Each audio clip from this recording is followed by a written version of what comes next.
Just a quick video on removing Yamaha Bravo secondary clutch. You're going to need to remove the front nut, which is a 17 mil. Once you have that nut removed, and a washer, the sheave will be solid to the shaft. It does have a key in there, so you got to make sure that you get it off with the key. What I'm going to use to take it off is I'm going to use a 3-bolt puller, and I'm just using some small bolts that go into the head and tie in here. So I've gone ahead and I've installed the 3-bolt puller. I've pushed all the head of the bolt in through here. I'm just using this zip tie to hold all of the bolts steady. And then what we're going to do is we're just going to crank on this to pull it down. I'm going to set the emergency brake up here.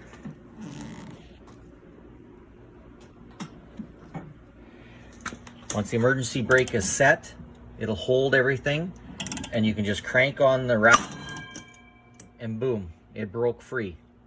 So once it's broke free, you can remove everything. Just gonna cut this zip tie, it'll make things come apart easier. Once the puller is removed, clutches will just come out.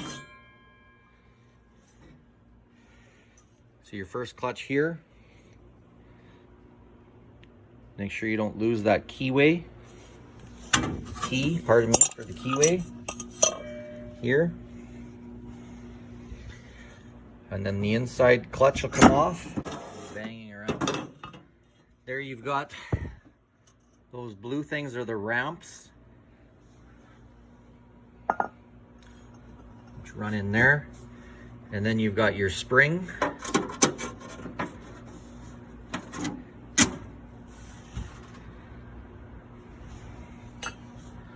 And then you can pop this off. I know there's always a proper tool. On this, I just put a pipe wrench on and gave it a good tug, and down it came. I marred up the outside a little bit here, but it's in here that the ramps run, so the outside shouldn't make a big difference. And it is backwards thread, so once that's done, you can just unthread it all. And off it comes. And then you've got access to your bearing right in here. There's bolts to change this bearing if you want while it's apart. Hey everyone, just installing a clutch on a 1997 Yamaha Bravo. Setting in the helix, I essentially just screwed it on, which is left-hand thread, against the bearing. And then I took a big punch and I just set it on the lip here.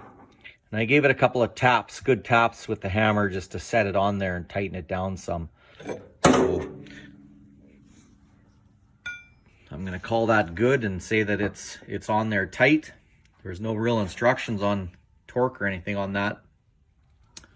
So from there, I'm just gonna install the rest of the clutch on top of it. There's a pretty good little mark on this right there, but I don't think that's going to cause any damage being that far in. But put the spring on, and there's multiple holes the spring can go in. It doesn't really matter which hole it goes in. It matters more on the first sheave that goes on, the back sheave, that it goes in the proper hole there. So I've looked, the bronze bushings look good. There looks like there's lots of wear. I changed the buttons there. And again, the easiest way I found to install it, slide it down between the sheaves, pull it up like this. Just look on the inside, you'll see it go past. And then once it's in there, you just want to turn it a little bit.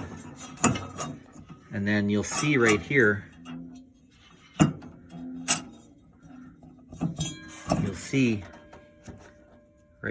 the spring comes out.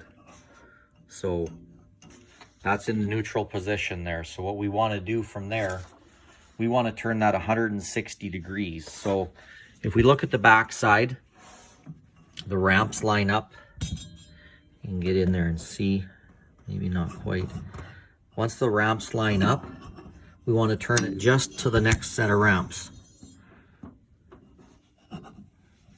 And once we're there, we're just going to push and hold that in so it's at the bottom of the ramp. And once it's in there, we're good. Now what I use, because I don't have a special tool to hold it, I'm just going to use this little rope ratchet. Okay, I put a little bit of grease on the shaft there. I don't know, this is the first time I've done it, but I think that's correct. And then put the keyway in. Just make sure the keyway sits out a little bit so when you put the other clutch half on that it catches it. And again, I've cleaned these all up with brake clean and emery cloth. So when you put it in, again, just drop it down in between the other clutch.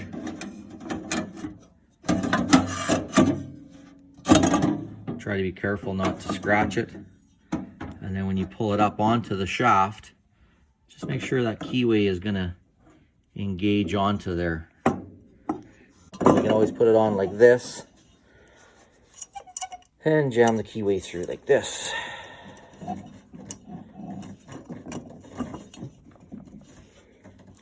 So there we go there. So we've got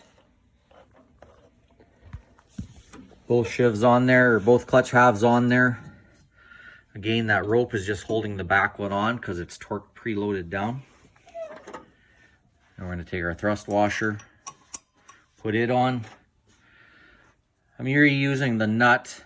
I'll check it again after a while and just make sure that it's okay. But again, 17 mil, and we're going to tighten this down to 29 foot-pounds.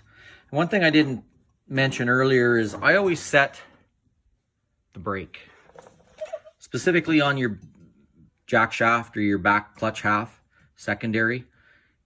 It locks the brake on that side, and then it stops the shaft, anything from turning here, so that it makes it easier for you to move around and adjust stuff without having any issues. So again, that's my secondary install. I'm just going to torque that 17 mil nut down to 29 foot-pounds, and it should be good to go after I put the belt on.